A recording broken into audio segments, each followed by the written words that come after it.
गाजियाबाद में 10 फरवरी को वोटिंग होगी, लेकिन कोविड का खतरा बरकरार है। रोजाना 1000 से ज्यादा केस सामने आ रहे हैं और ये तादाद मुसलसल बढ़ रही है। ऐसी सूरत हाल में सबसे ज्यादा जिम्मेदारी ये होगी कि तमाम रहनुमा उसूलों पर अमल करते हुए उसे कामयाब बनाया जाए। Ghaziabad election nodal officer SP देहात डॉक्टर इराज राजा से न्यूज 18 की खास गुफ्तगू हुई, आइए देखते हैं। उत्तर प्रदेश में चुनाव है और 10 फरवरी को गाजियाबाद में मतदान डाला जाएगा। हम बात करते हैं नोडल अधिकारी SP देहात डॉक्टर इराज राजा जी से। सर, किस तरह की तैयारी रहेगी? आप एक नोडल अधिकारी हैं और कोविड का खतरा भी बरकरार है, तो उसको लेकर क्या क्या एहतियात बरती जाएंगी और चुनाव किस तरह कराया जाएगा?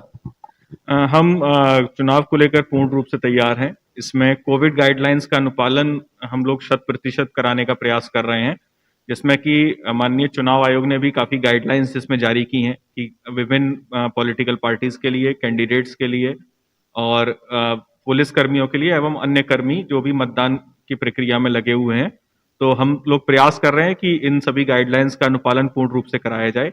उसी के क्रम में हमने सभी थानों को सेंसिटाइज किया है, सभी जितने भी ऑफिसेज हैं उनके स्टाफ को सेंसिटाइज किया है कि सभी लोग प्रिकॉशंस लें। इसके अलावा काफ़ी संख्या में हम लोगों ने रिजर्व में सामान रख रखा था संभावित कोविड संक्रमण को लेकर, तो वो सामान हमने नया फिर से सभी थानों को, पुलिसकर्मियों को हमने बांटा। अभी तक कितने जवान संक्रमित हैं? आप एक डॉक्टर भी हैं, एक पुलिस में SP भी हैं, तो उसी के नाते किस तरह आप इन्हें सजेशन दिए जाते हैं कि चुनाव को सही से कराया जाएगा और प्रिपेरेंस कैसे रखा जाए? देखिए, बिल्कुल लगभग इस समय हमारे 25 जवान जो कि सब इंस्पेक्टर सभी रैंक्स के हैं, कांस्टेबल्स, वो संक्रमित हैं। लेकिन अच्छी बात यह है कि जितने भी लोग थे सभी लोग डबली वैक्सीनेटेड थे, 2 डोज सबके लग चुके थे, तो इस कारण से किसी को भी गंभीर सिम्टम्स नहीं है, किसी तरह से मामूली सिम्टम्स है, हल्का खांसी जुकाम बुखार, उसको भी हम लोग लगातार मॉनिटर कर रहे हैं। हम लोग के स्तर से भी उनसे बातचीत की जा रही है और कोई भी हॉस्पिटल में नहीं। So it is a all-round holistic development. Side by side, major efforts have also been undertaken to see what all dual-use infrastructure is there, which can be made use of, which is available in the civil domain. On the western front, along the line of control, after a heightened situation for a long period, the DGMO's understanding in February last year was aimed at achieving a mutually beneficial and sustainable peace. Resultantly, the situation has seen a marked improvement. But notwithstanding that, there is an increase in concentration of terrorists in various launch pads, and there have been repeated attempts at infiltration across the LC. And needless to say, this once again exposes the nefarious designs of our western neighbor. But we on our part have resolved to show zero tolerance for terror, and we have committed ourselves to extract dire costs should that be forced upon us.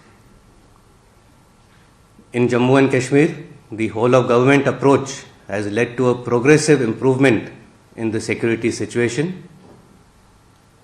There have been efforts to give an indigenous hue to terrorism by setting up a facade of proxy terror tanzeems, but these attempts have failed miserably and have not got any public support. Various other inimical elements re-energize their attempts at disrupting peace in the valley, mainly by trying to target minorities, non-locals, migrant labor, and so on. However, this also has not succeeded very much, and we have been able to counter these challenges also. In the northeast, the overall security situation is under control. A robust security posture has significantly curtailed the operation space for terrorists. And in keeping with the improved situation, there has been a graduated de-induction of army units where the situation has improved and they have now free to concentrate on their primary task. On the India-Myanmar border, this is an important facet of our security calculus. Due impetus is being given to the border guarding role by the Assam Rifles. And here we do intend to progressively increase the number of Assam Rifle battalions deployed for border guarding of this very important India-Myanmar border. In the northeast again, the regrettable incident which happened in Oting in Nagaland on 4th of December is being thoroughly investigated. We remain committed to the security of our countrymen even during the conduct of operations. We have SOPs that encapsulate our operational experience, which have been refined over a period of time, and appropriate action will be taken and corrective measures instituted to further refine these, based, of course, on the outcome of the investigations. Overall, in line with our operational realities, we have undertaken reorganization and rebalancing of our forces. Reorientation of additional forces to the northern borders has been carried out, while retaining our capability for punitive strikes on the western front. Force restructuring, which is a very important facet for enhanced operational effectiveness and resultant structural optimization through the creation of integrated battle groups, is proceeding well. The IBGization, if I may call it that, of select formations along the western and northern borders will soon come to fruition. In line with our collective efforts towards greater synergy and integration for the establishment of Theatre Command, we on our part are carrying out our deliberations in consultation with the other two services, in line and keeping in mind the timelines which have been given to us by headquarter IDS. We, that is the Indian Army, stand fully committed to jointness and synergy. There has also been a sustained and coordinated effort towards capability enhancement.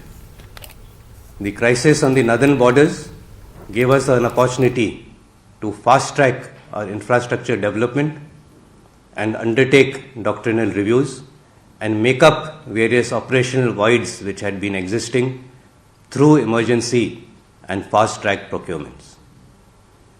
While doing all this, the Indian Army, we are committed to the Atmanirbhar Bharat Abhiyan, and we have prioritized our procurements so that maximum of this should go to the Indian industry, and at the same time we are also hand-holding numerous indigenization projects